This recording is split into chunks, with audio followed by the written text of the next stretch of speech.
তাহলে বাড়িতে যে রাঙা সেজে বসে আছে, যে লাঠি দিয়ে লোকজনের মাথা ফাটিয়ে দিচ্ছে, তাহলে সেই কে? আসল রাঙামতি কোনটা? এগুলো সবটা আমাদের জানতে হবে। তুমি দাঁড়াও, আমি রেডি হয়ে আসছি।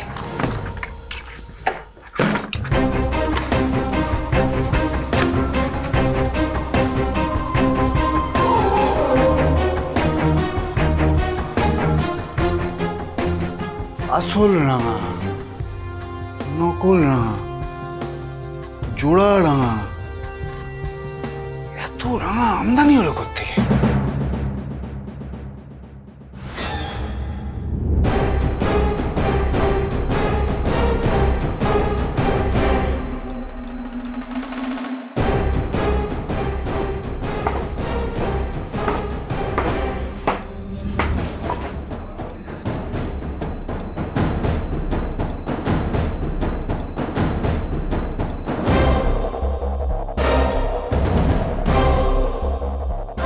Drilling complete? হ্যাঁ, আজকে সন্ধ্যের মধ্যে রিপোর্ট দিতে হবে। আগামী 3 দিনের মধ্যে যা মাল পাবো আমরা এখান থেকে সমস্ত কিছু খালি করতে হবে।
ওয়েট ওয়েট,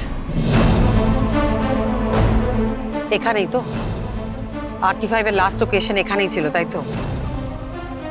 এখানে পৌঁছতে কতক্ষণ লাগবে অ্যাপ্রক্সিমেটলি? ম্যাম, এখানে পৌঁছাতে আমাদের 1.5 থেকে 2 ঘন্টা লাগবে, কিন্তু পুরোটা পথ আমাদের হেঁটে যেতে হবে। তাই যাব, বাট যত তাড়াতাড়ি সম্ভব পৌঁছতে গেলে আমাদের শর্টকাট রাস্তাটা নিতে হবে। ম্যাম, শর্টকাটে যেতে গেলে এখানে একটা নদী আছে, সেটা ক্রস করলেই আমরা তাড়াতাড়ি পৌঁছে যাবো। গুড, এইদিকে।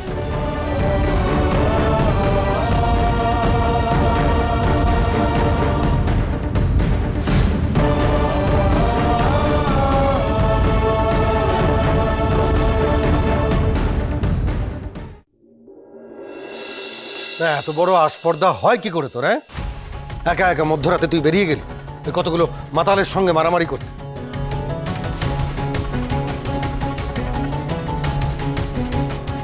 একজন তো না জানি কোথায় গেছে, গোপনে কোন রাজকার্য করছে, আর তুই এখানে বসে বসে প্রতিদিন কোনো না কোনো কাণ্ড ঘটিয়ে যাচ্ছিস। এর থেকে না মনে হয় যে তুই ওখানে থাকলেই ভালো ছিল, অন্তত বাড়ির লোকগুলো একটু শান্তিতে থাকতে। কিন্তু আমি তো চুপ কর তুই, একদম একদম চুপ। এতগুলো পুরুষ মানুষ রয়েছে বাড়িতে, সভ্য রয়েছে, অঙ্কুর রয়েছে, আক্ষু রয়েছে, আমি আছি, কিন্তু কাউকে কিছু না বলে সদর দরজা হাট করে তুই বেরিয়ে গেলি। একা একা করতে হবে, ক্রেডিট নিতে হবে নিজের, তাই না?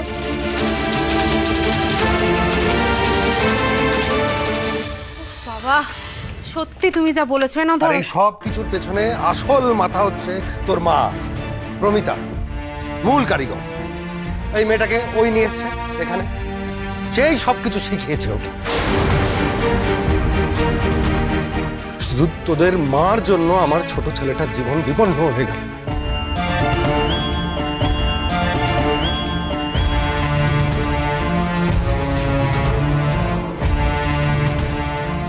আমি বেরোচ্ছি। ওমা, বেরোচ্ছি মানে? খেয়ে যাবি না? খেয়ে যা। না রে দিদি ভাই, টাইম নেই, একটা নতুন এয়ারলাইন্স কোম্পানিতে আমার আজকে ইন্টারভিউ আছে।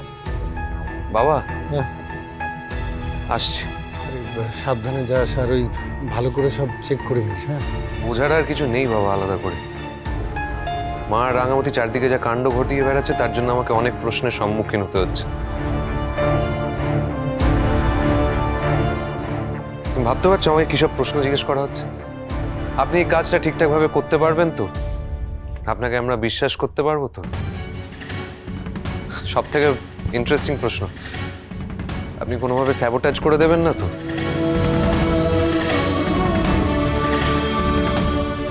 সত্যি ভাবতে পারিনি এরকম একটা দিন আসতে পারে যেদিন মানুষ আমাকে এইসব প্রশ্ন করতে পারে। আপনার মা কি করে, আপনার বউ কি করে, আপনাকে আমরা ফ্লাই করতে দেব কিভাবে, সমস্ত প্রশ্ন সবটাই উঠে আসছে তোমাদের জন্য।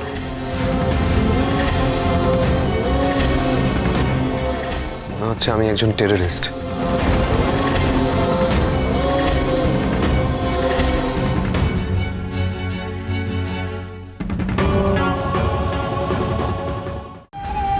বুঝতে পারছো রাঙামতি, তোমার আর মায়ের জন্য আমি 3-4 জায়গাতে ইন্টারভিউ দিয়ে একটা জায়গা তো চাকরি পেলাম না। কেন বলো তো? কারণ কেউ বিশ্বাসই করতে পারছে না যে এরপরে নতুন করে কোনো ঝামেলাই হবে না। অথচ আমার পাস্ট রিপোর্ট কিন্তু সেই কথা বলছে না।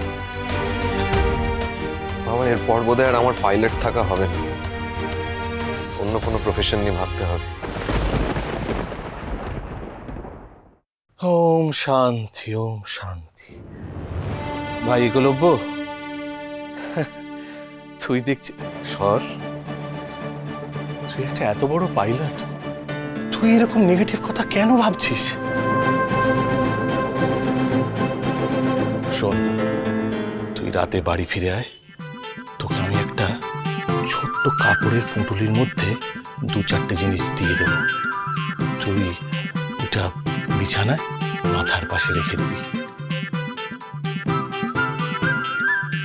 7 দিন রাখ, 3 দিন সকালে ত্রিফলার জল খা।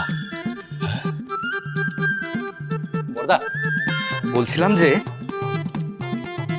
তুমি কি ওই বইটা ঠিক কিনেছিলে? মানে আসল মানে মহাজাগতিক মানে যুগে সব কটা পাতা আছে তো ওতে। না, আমি বলছিলাম কি ওই বইটা না তুমি আর পড়া ছেড়ে দাও, বুঝলে? কারণ ওতে না কোনো লাভ হচ্ছে না, খুব সমস্যা হচ্ছে। বাবা বাবা, আপনি একটু বোঝান না, কারণ ওই বইটাতে তো কোনো লাভ হচ্ছে না, যদি একটু বোঝান। পাগল হয়ে গেছে, এই বাড়ির সব লোকজন না পাগল হয়ে গেছে।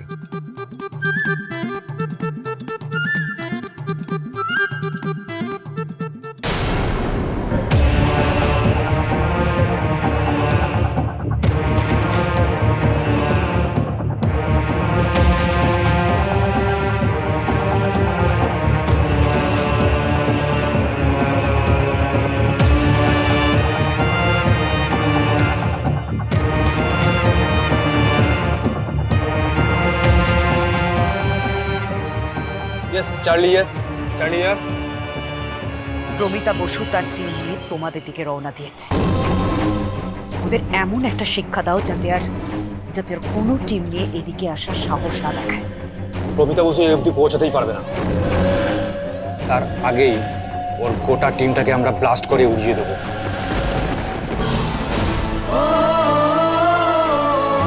ওরা কিছুতেই আমাদের কাছে পৌঁছাতে পারবে না। Very good, very good. One out.